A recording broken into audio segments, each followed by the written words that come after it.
the best that can be said of the peace deal nearly completed between the U.S. and the Taliban is that it allows President Donald Trump to begin pulling American troops out of Afghanistan before the 2020 election. That's not nearly enough to merit approval, not just because the agreement proves the promise to be empty, but also because it is a foolish promise in the first place. As U.S. Special Envoy Zalmay Khalilzad this week told the Afghan Tolo News, the proposed agreement would require the U.S. to withdraw forces from 5 bases in Afghanistan over the next 135 days. One senior U.S. official predicted to me last week that the headline for the deal would be, "America agrees to leave Afghanistan." There's a catch, though. In practice, according to the official, the agreement will not really require America to leave Afghanistan. The withdrawal will be based on conditions spelled out in an annex, conditions that the Taliban is almost certainly not going to meet, such as ending attacks on civilians or severing its ties with al-Qaeda. In reality, the senior official told me, "We will have the option to stop the withdrawal when we want. There could be as many as 9,000 U.S. forces in Afghanistan throughout next year," according to the official, down from the current 14,000. In a sense, then, this agreement to end a war is actually a diplomatic mechanism that gives the president the option to continue fighting it. And the U.S. did win some concessions for agreeing, in principle, to leave. The Taliban would agree not to directly attack U.S. forces during the withdrawal phase, for example, allowing the U.S. to withdraw from strategic positions without the risk of the Taliban overrunning the Afghan army that will stay behind. Khalilzad also said the U.S. would not accept the Taliban position that Afghanistan should be ruled according to Islamic law. The peace agreement compels the Taliban to meet with representatives of the elected government in Kabul, he said, which it still does not recognize.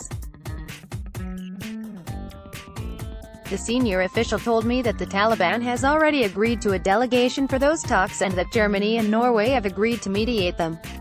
So what's not to like? Remember also that the withdrawal would be conditions-based, giving Trump a chance to appear to be ending America's longest war without fully abandoning the elected government in Kabul or risking the return of Afghanistan into the safe haven for terrorists.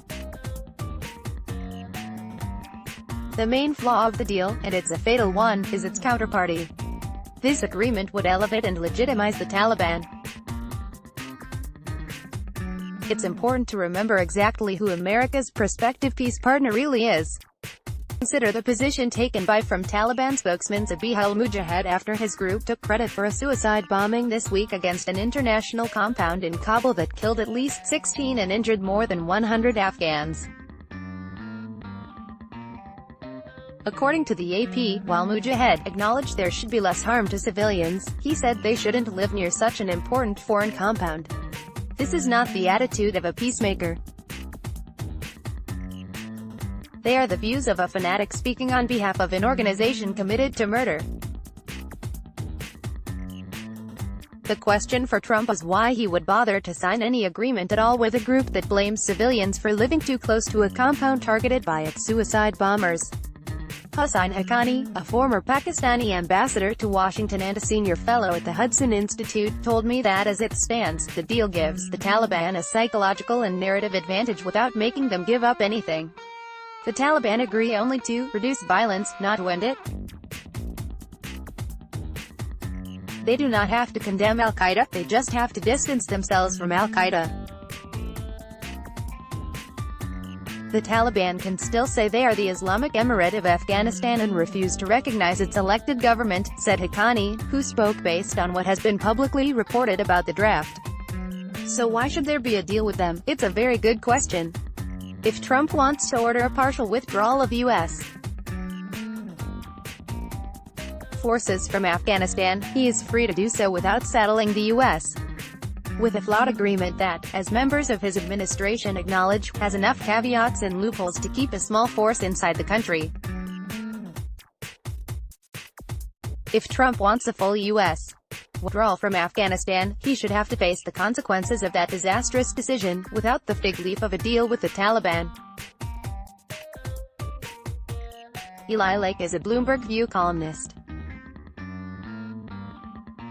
He was the senior national security correspondent for the Daily Beast and covered national security and intelligence for The Washington Times, The New York Sun, and UPI. To read more of his reports, go here now. Copyright 2019 Bloomberg LP. All rights reserved. Let's block ads. Why?